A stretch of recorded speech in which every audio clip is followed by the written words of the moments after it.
Celebrating comics and graphic novels for the 50th time, Angoulême is once again the centre of the universe for the heady combination of words and pictures.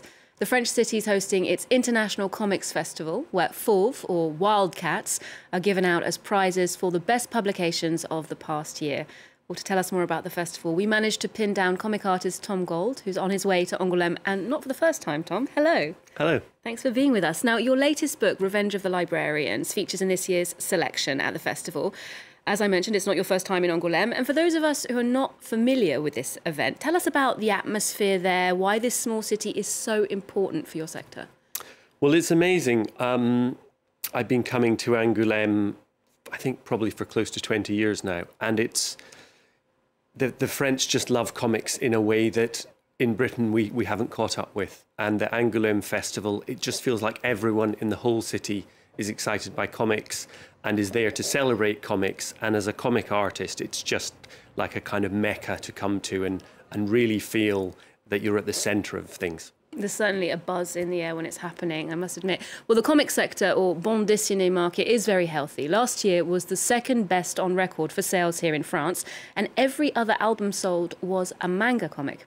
And as we mentioned, the festival's celebrating its 50th edition this year. Tom, you designed one of the special posters to mark that milestone. They're posted around the city as a reminder.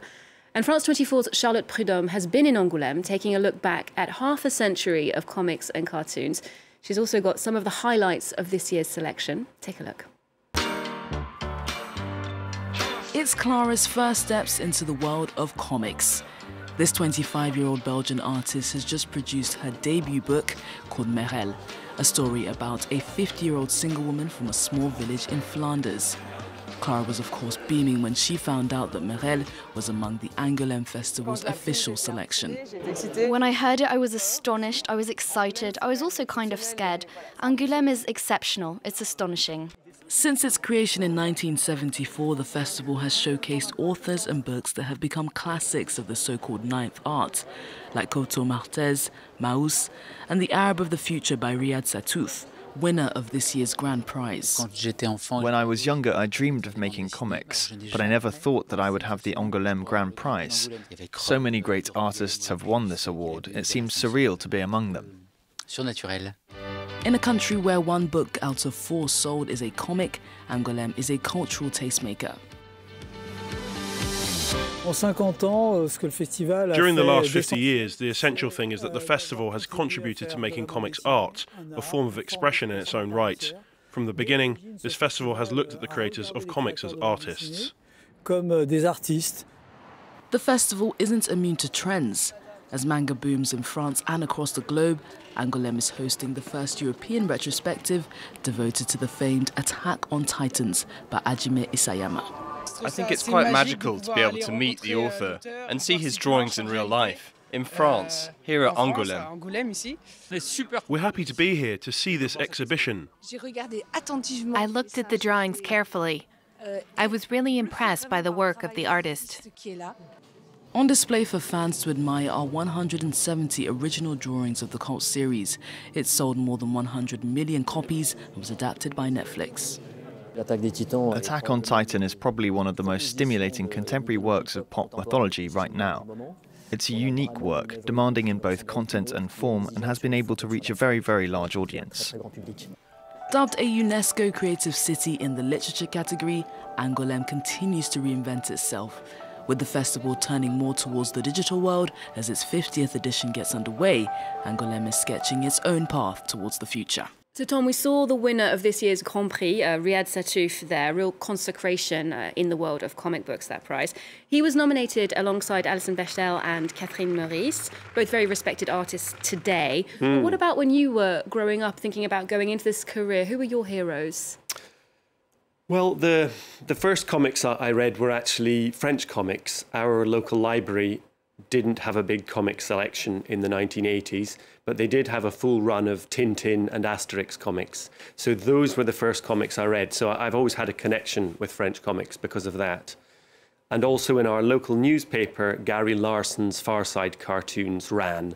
And I just thought they were the funniest thing. I'd cut them out and I kept them in a little book, and I'd try and draw funny cartoons. And I think it was seeing those cartoons in the newspaper being enjoyed by my grandfather and my mother and all the people around me made me realise how much fun it can be to amuse people with comics. Indeed. Well, let's take a closer look at your latest collection of cartoons, Revenge of the Librarians, from Drawn and Quarterly Editions.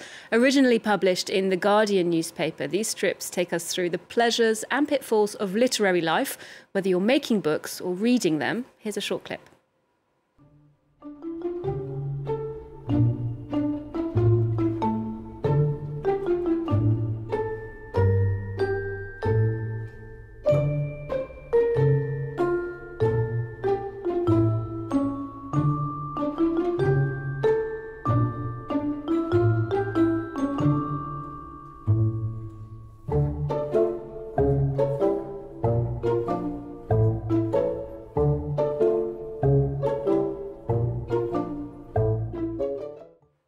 There are some really funny reflections there about writer's block or maybe writer's procrastination. That feels very authentic. And one strip I identified with was the one about how difficult it is to concentrate on reading, how books are now competing with smartphones for our attention. How do you think screens have modified our relationship with reading?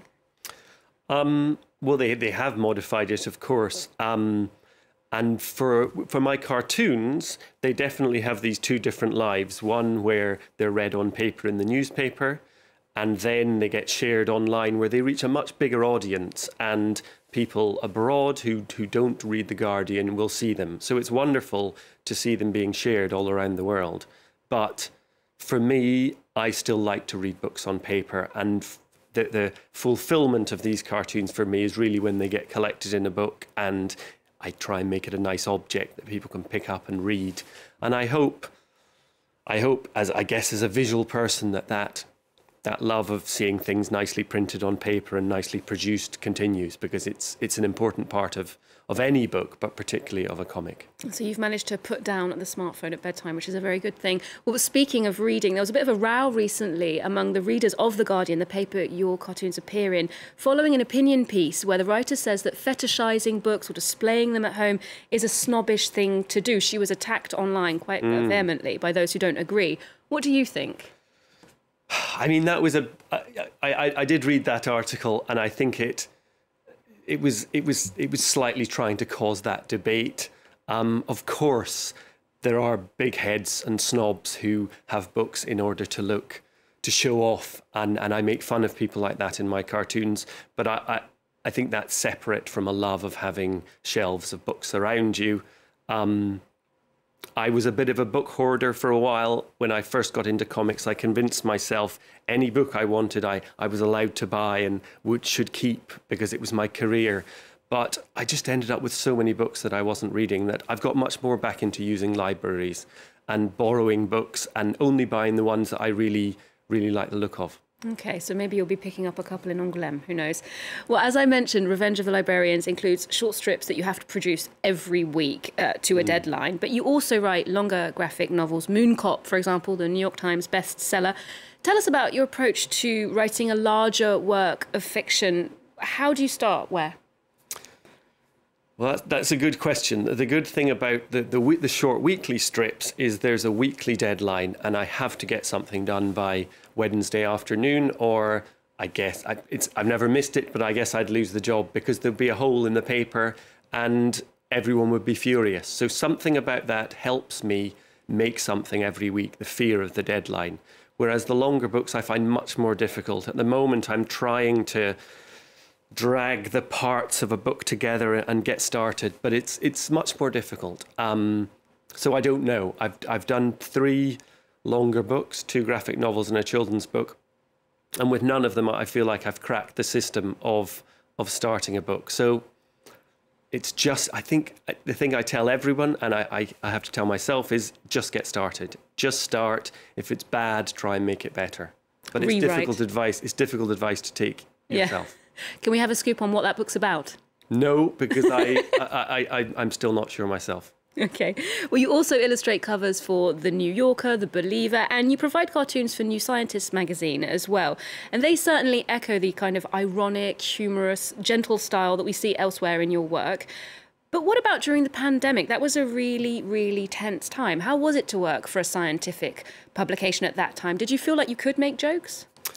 Well, at the beginning of the pandemic, I didn't. The Guardian was full of terrible news about the pandemic, and New Scientist was full of terrible science news about the pandemic. And I just felt we were all so overloaded that I didn't go near it. And I just tried to make cartoons that were maybe a little more upbeat, a little just joyful than I'd done before. But then as it went from being a kind of terrifying ordeal to being a kind of surreal ordeal, the cartoons started to reflect the weird behaviours we were all taking on. And I think in the end, some of those cartoons, which are in Revenge of the Librarians, are some of the best cartoons in there. I think having a different life, being stuck at home, thinking differently, really helped my cartooning brain in some ways. The delirium of the lockdowns. Tom, thank you so much for joining us today. A reminder that Tom's signing his book, Revenge of the Librarians, at the Angoulême International Comics Festival in its original edition and in its French translation, which is out now. We'll wrap up the show with another graphic novelist whose work is in the subject of an exhibition at the festival this year. Marguerite Aboué is best known for her series Aya de Yopougon, which lets us into the life of a charismatic young woman in Abidjan, Ivory Coast. Marguerite's own childhood memories have enriched this much-loved series and the exhibition too. We'll leave you with a clip. Do join us next time here on France 24 for more arts and culture. Thanks for tuning in.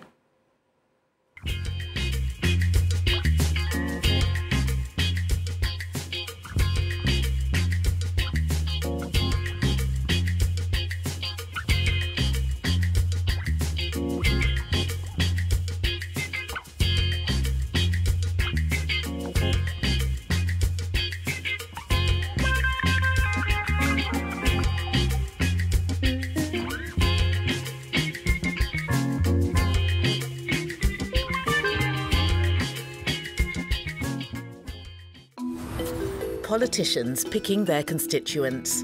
In the United States, the practice of redistricting favours the party in power. We take you to Ohio, where Republicans use and abuse the system. If we saw this in another country, we would understand it as an attack on democracy.